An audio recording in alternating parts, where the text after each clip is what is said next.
Hi, ich bin Benny Leuchter, bin Volkswagen-Markenbotschafter, Renntest- und Entwicklungsfahrer und außerdem absoluter GTI-Fan.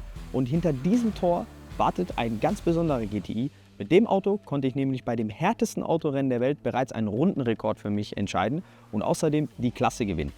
Und den schauen wir uns gemeinsam jetzt mal im Detail an. Kommt mit!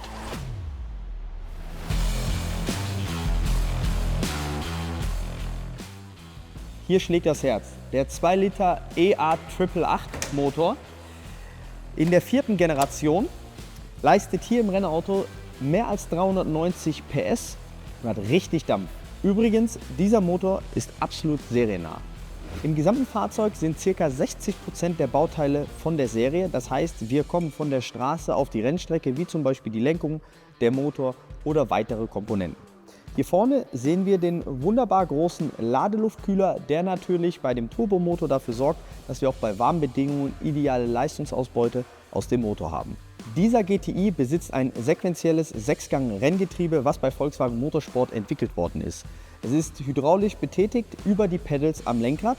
Der Vorteil hier ist, dass wir super schnelle Gangwechsel haben. Die Kupplung brauchen wir nur zum Anfahren und dann funktioniert das Ganze wie beim DSG. Links bremsen, runterschalten an der linken Pedal, raufschalten am rechten Pedal.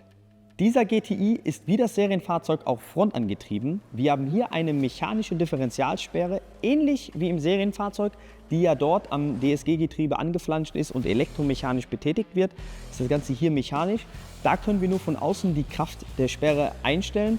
Im Serienfahrzeug haben wir es sehr komfortabel, können das über den Innenraum machen. Das geht leider hier nicht, denn sonst hätten wir noch größere Vorteile im Regen. Und da können sich die GT3s warm anziehen. Ich freue mich schon sehr aufs 24-Stunden-Rennen, wenn es dann in der Nacht mal regnet. Aerodynamisch ist bei dem Auto auch ziemlich viel passiert. Um die 270 mm breiten Reifen auch unter das Blechkleid zu bekommen, ist das Auto deutlich breiter als das Serienfahrzeug. Wir haben einen erhöhten Windwiderstand und haben mit aerodynamischen Hilfen natürlich versucht, den Drag zu minimieren. Dadurch haben wir hier vorne am Kotflügel eine Öffnung, um den Druck aus dem Rathaus rauszubekommen.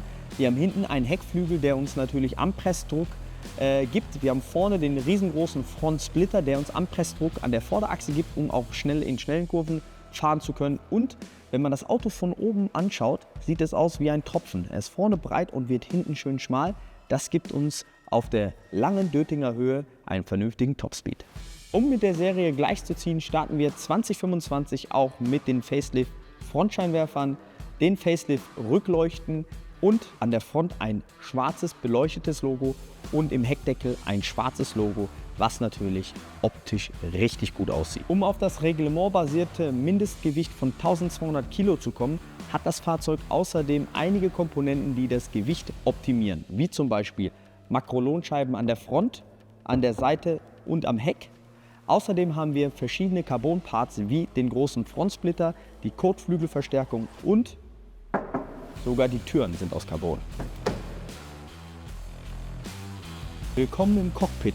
Jetzt wird's ernst. Ich habe ein Lenkrad mit verschiedensten Knöpfen. Das kommt mir manchmal vor wie an der Playstation. Allerdings sind diese Knöpfe extrem wichtig, denn hier kann ich als Fahrer relativ viel verstellen.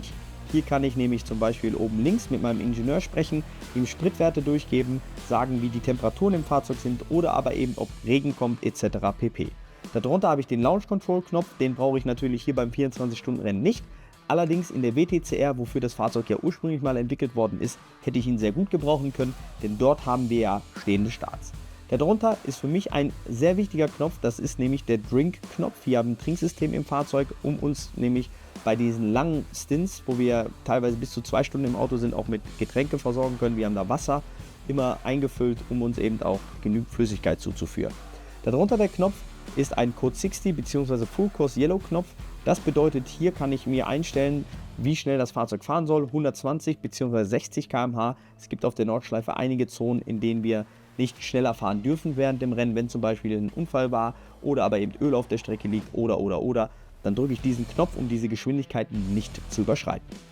Hier oben rechts haben wir den sogenannten Flash-Knopf. Damit kann ich die GT3s zum Beispiel anblinken, wenn sie im Regen mal ein bisschen Platz machen sollen, weil da sind wir mit dem Auto besonders schnell unterwegs. Der Mark-Knopf, hier kann ich zum Beispiel immer einen Marker setzen in den Daten des Fahrzeugs. Wenn das Auto irgendein Problem hat, drücke ich da drauf, dann ist es gespeichert und der Ingenieur kann dann nach meinem Stint in den Daten sehen, an welcher Stelle, bei welcher Drehzahl, in welchem Gang etc. das Problem da gewesen ist. Darunter habe ich den Knopf für die Scheibenwischer, den kann ich in 3 Stufen einstellen, schnell, mittel und langsam, das mache ich hier rüber. Natürlich habe ich hier unten rechts den Startknopf und rot markiert eben auch der Pit-Limiter. Das ist dieser Knopf teilt sich 2 Funktionen. In der Mitte habe ich weitere 4 Knöpfe, die Einstellung für mein Renn-ABS, das kann ich in 12 Stufen einstellen. Ich habe ein Anti-Lag-System, ähnlich aus dem Rallye-Bereich, der Turbolader bleibt immer vorgespannt, haben wir in der Serie auch. Da haben wir den Lader natürlich immer auf Drehzahl gehalten, um das Turboloch zu minimieren. Ist natürlich hier auch in dem Rennfahrzeug, das kann ich hier aber aktivieren oder deaktivieren. Map ist dafür da, um verschiedene Motor-Mappings einzustellen. Eben dann, wenn ich nämlich Sprit sparen muss, wenn zum Beispiel lange Kurzsichtsphasen sind oder eben das Rennen extrem langsam ist, dann fahre ich mit einem spritoptimierten Mapping, um eben möglichst lange unterwegs zu sein. Auf der Rückseite habe ich auch noch 2 Knöpfe.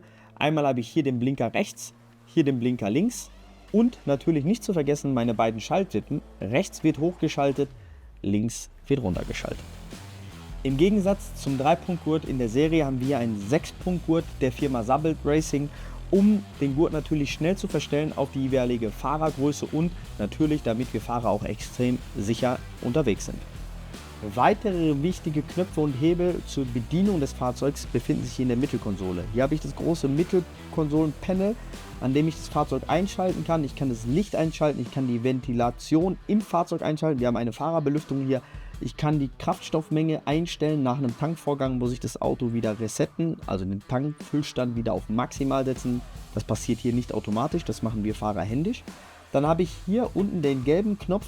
Das ist der Knopf für die Bremsbalanceverstellung Vorderachse, Hinterachse. Anders als im Serienfahrzeug muss ich das hier händisch machen, denn wir fahren hier mit einem Waagebalkensystem mit 2 Bremszylindern, mit 2 Hauptbremszylindern, jeweils einen für die Vorderachse, einen für die Hinterachse. Dieses wunderschöne Kästchen hier, damit stelle ich als Fahrer meine Driver-ID ein. Ich habe hier verschiedene Driver-IDs, jeder Fahrer hat seine eigene ID, damit die Rennleitung und auch die Zeitnahme weiß, welcher Fahrer wann im Fahrzeug sitzt, gibt es sogenannte Driver-ID und die kann ich hierüber einstellen, 1, 2, 3, 4, das mache ich über diesen schwarzen Kasten. Dieser goldene Knopf hier in der Mitte, der ist dazu da, um die Bremskraft auch nochmal zu unterteilen, nämlich den Bremsdruck, der an die Hinterachse geht, den kann ich hiermit begrenzen. Das ist gerade bei frontangetriebenen Fahrzeugen extrem wichtig, denn wenn ich jetzt in die Kurve fahre und mein Fahrzeug das kurveninnere Beinchen hebt, so sagen wir dazu, das kurveninnere Rad anhebt, keinen Kontakt mehr zum Boden hat, dann ist das unheimlich schlecht fürs ABS und das kann ich hierüber während der Fahrt auch einstellen. Das ändert sich übrigens auch je nach Reifenverschleiß. Das heißt, zu Beginn meines Stints habe ich eine andere Bremseinstellung wie zum Ende meines Stints. Das muss ich während der Fahrt verstellen. Dieser große Hebel hier in der Mitte, das ist die Handbremse. Man glaubt es kaum, aber dieses Fahrzeug hat eine Handbremse. Nicht um einzuparken, sondern eben bei stehenden Starts das Fahrzeug vorzuspannen. Da ziehe ich nämlich hier an der Handbremse, gebe Vollgas, lasse die Kupplung schon leicht schleifen. Somit hat das Fahrzeug ein leichtes Drehmoment und wenn die Startampel auf grün läuft, lasse ich hier die Handbremse los und ich habe eine optimale Zeit von 0 auf 100, um nämlich auch beim Start die Gegner zu überholen. Das ist die Zukunft. Unser GTI fährt mit einem Biokraftstoff, der von Volkswagen und Shell entwickelt worden ist, namens E20 Gasoline. Das ist ein E20-Kraftstoff mit 60% regenerativen Anteilen in dem Kraftstoff. Wir haben 103 Oktan, 20% Ethanol. Das funktioniert fantastisch auch bei heißen Bedingungen und ist außerdem noch nachhaltig. Das Fahrwerk in diesem Auto ist wie beim Serienfahrzeug auch vorne eine McPherson-Aufhängung. An der Hinterachse haben wir eine Mehrlenker-Hinterachsaufhängung. Außerdem haben wir einen Stabilisator, der dreifach verstellbar ist an der Vorderachse und auch an der Hinterachse. Können die Jungs zum Beispiel beim Boxenstopp ändern von hart, mittel auf weich. Außerdem ist ein Bildsteindämpfer verbaut in Verbindung mit einer Eibach-Feder. Mit diesen beiden Partnern haben wir das Fahrwerk zu diesem Fahrzeug entwickelt. Das Fahrwerk ist einstellbar über Druck- und Zugstufe am Dämpfer, was natürlich uns für die Nordschleife enorm viel Potenzial gibt. Außerdem können wir hier Sturzwerte von bis zu 5 Grad fahren, sowohl an der Vorderachse als auch an der Hinterachse, also jede Menge Spielraum für Technik-Nerds. Ich freue mich sehr, denn das Auto macht extrem viel Spaß, ist allerdings auch nicht einfach abzustimmen. 270 mm breite Reifen von Falken auf diesem Fahrzeug verbaut, ringsrum. Das Ganze auf einer ProTrack-Felge, die extra für dieses Auto produziert wurde. Sowohl vorne als auch hinten haben wir die gleiche Einpresstiefe. Wir haben eine sehr große Radnaben-Mittelzentrierung, um in der Kurve auch Sturzsteifigkeit dem Fahrzeug zu geben. Denn bei viel Sturz, und wir können ja hier bis zu 5 Grad einstellen, haben die Felgen extreme Sturzverschiebungen. Ja, also die Felge fängt an zu flattern in der Kurve. Das Ganze versuchen wir hier über diese breite Radnabenzentrierung zu covern, dass das eben nicht passiert, dass wir immer den gleichen Sturz haben, sowohl bei der Geraden als auch in der Kurve. Das Ganze funktioniert sehr, sehr gut.